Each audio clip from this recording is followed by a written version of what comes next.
Place of worship act पर आज supreme court में सुनवाई है। हमारी पीआईएल का विरोध करने के लिए 20 से ज़्यादा याचिकाएं फाइल हुई हैं।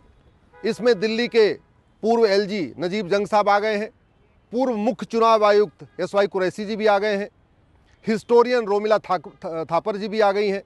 ऐसे कई पूर्व सूचना आयुक्त, बहुत सारे पुराने नौकरशाह आ गए हैं, कई नेता अभिनेता भी आ गए हैं, लेखक बुद्धिजीवी भी आ गए हैं, पत्रकार कलमकार भी आ गए हैं, आरजेडी के सांसद मनोज झा भी आ गए हैं, ओवैसी जी की पार्टी के लोग भी आ गए हैं, सीपीआई तो खुद ही आ गई है। तो कई पॉलिटिकल पार्टियां भी आ गई हैं, कई नेता अभिनेता, लेखक बुद्धिजीवी, पत्रकार कलमकार भी आ गए।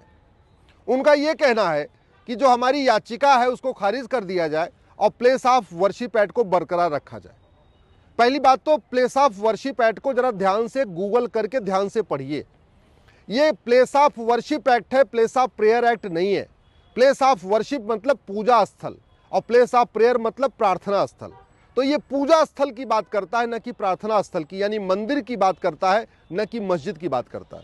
दूसरा, ये कानून आइडेंटिटी की बात नहीं करता, ये कानून कैरेक्टर की बात करता है। प्लेस ऑफ वर्शिप एक्ट ये कहता है कि जो प्लेस ऑफ वर्शिप है उसका रिलीजियस कैरेक्टर कंटिन्यू रहेगा। जो 1947 में था वही कंटिन्यू रहेगा। हमारा भी ये कहना कंटिन्यू रहना चाहिए। जो मंदिर है उसका कैरेक्टर कंटिन्यू रहना चाहिए। आइडेंटिटी की बात ये नहीं कर रहा है, लेकिन ये तथाकथित नेता अभिनेता, लेखक बुद्धिजीवी आइडेंटिटी की बात कर रहे हैं। आइडेंटिटी और कैरेक्टर का अंतर मैं आपको बताता हूं।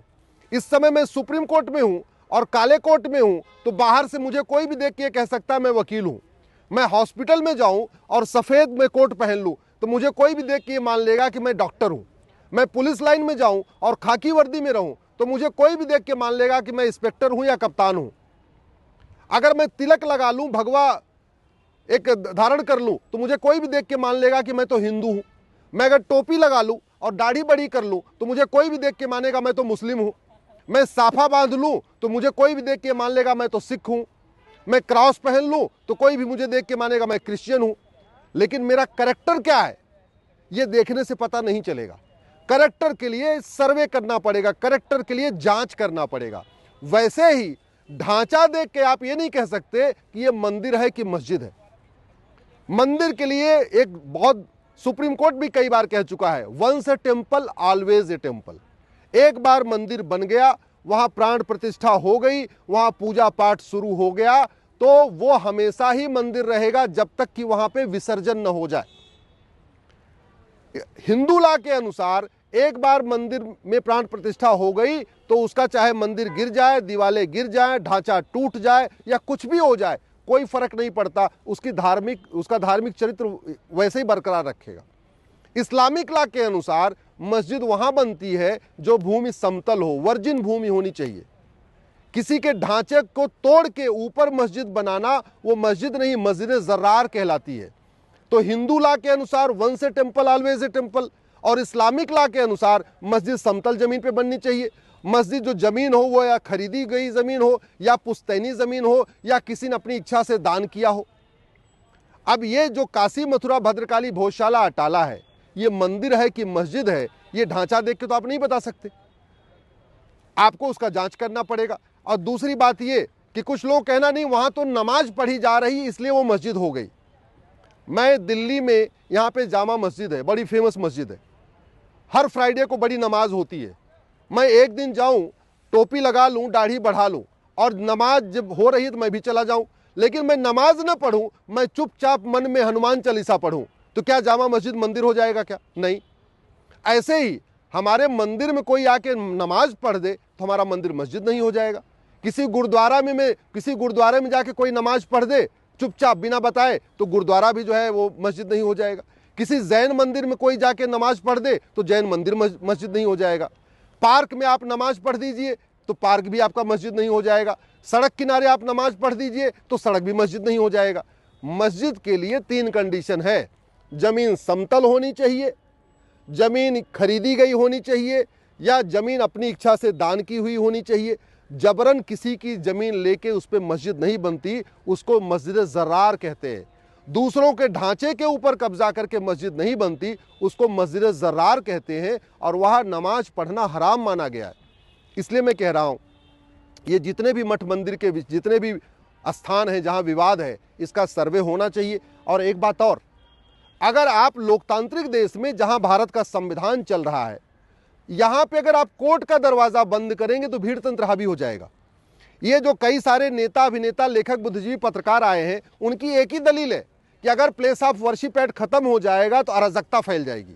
तो वो इनडायरेक्टली वो सुप्रीम कोर्ट को धमकी दे रहे हैं, माननीय जजों को धमकी दे रहे हैं, और ये कह रहे हैं कि अगर आपने इसको सर्वे को कंटिन्यू किया तो संभल जैसी पत्थरबाजी होगी। बड़ी सीधी सी बात है, अगर 20 करोड़ लोग पत्थरबाजी कर सकते हैं तो 100 करोड़ लोग भी पत्थरबाजी कर सकते हैं, और अगर 100 करोड़ लोगों ने पत्थरबाजी शुरू कर दिया तब क्या होगा फिर? तो कम से कम ये पत्थरबाजी वाली दलील तो न दें, बिल्कुल न दें। भारत स्वतंत्र हो चुका है, भारत संप्रभु राष्ट्र है, और ये लड़ाई हिंदू और मुस्लिम की नहीं, ये लड़ाई भारत की संप्रभुता और विदेशी आक्रांताओं के बीच में है। वैसी दरिंदे आए, उन्होंने मठ मंदिर तोड़ा, उसके ऊपर मस्जिद बनाई, अब वो चले गए। जब चले गए तो गुलामी का निशान मिटना चाहिए, तभी तो हम संप्रभु कहलाएंगे। भाई बड़ी सीधी सी बात है, अगर बाबर, हुमायूं, तुगलक, गजनी, गोरी को मस्जिद बनाना था नमाज पढ़ने के लिए तो जमीन खूब खाली पड़ी हुई थी, अयोध्या में खूब जमीन थी, उन्होंने केवल जन्मभूमि के ऊपर ही क्यों बना दिया?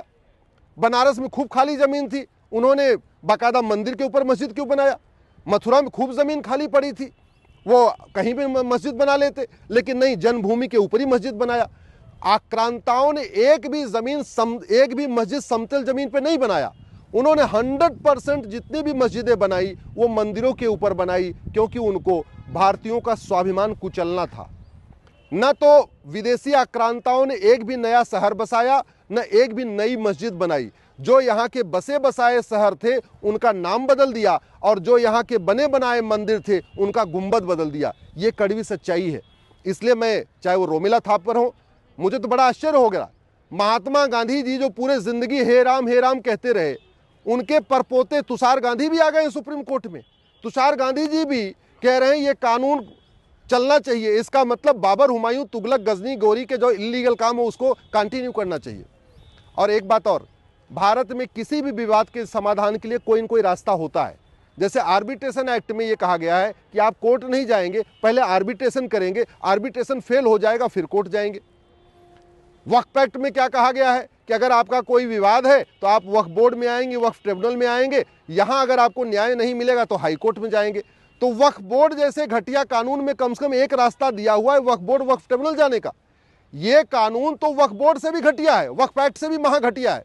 इसमें कोई रास्ता ही नहीं दिया, ना आपसी संवाद का रास्ता दिया, ना आपस में मीडिएशन करके किसी विवाद को सुलझाने का रास्ता दिया, ना वक्फ बोर्ड, वक्फ ट्रिब्यूनल जैसा कोई रास्ता दिया। एक तरफ सरकार ने वक्फ बोर्ड बनाया, वक्फ एक्ट बनाया, और कन्वर्टेड हिंदुओं को अपनी अपनी जमीन क्लेम करने का अधिकार दे दिया, और वहीं तरफ प्लेस ऑफ वर्शिप एक्ट बनाया और हिंदुओं के लिए कोर्ट जाने का दरवाजा भी बंद कर दिया। इससे बड़ा अन्याय हिंदुओं के साथ क्या हो सकता है? मामला ये हमारे राइट टू आइडेंटिटी का है, ये हमारे राइट टू जस्टिस का है, ये हमारे राइट टू कल्चर का है, ये राइट टू सोवरेंटी का है, ये राइट टू इक्वलिटी का है, ये भारत के संविधान का मामला है। अगर पत्थरबाजी की धमकी देके, लॉ एंड ऑर्डर की धमकी देके इस कानून का समर्थन करेगा तो यानी वो हिंदुओं को मजबूर कर रहा है कि वो भी पत्थरबाजी शुरू करें, वो भी लॉ एंड ऑर्डर अपने हाथ में ले।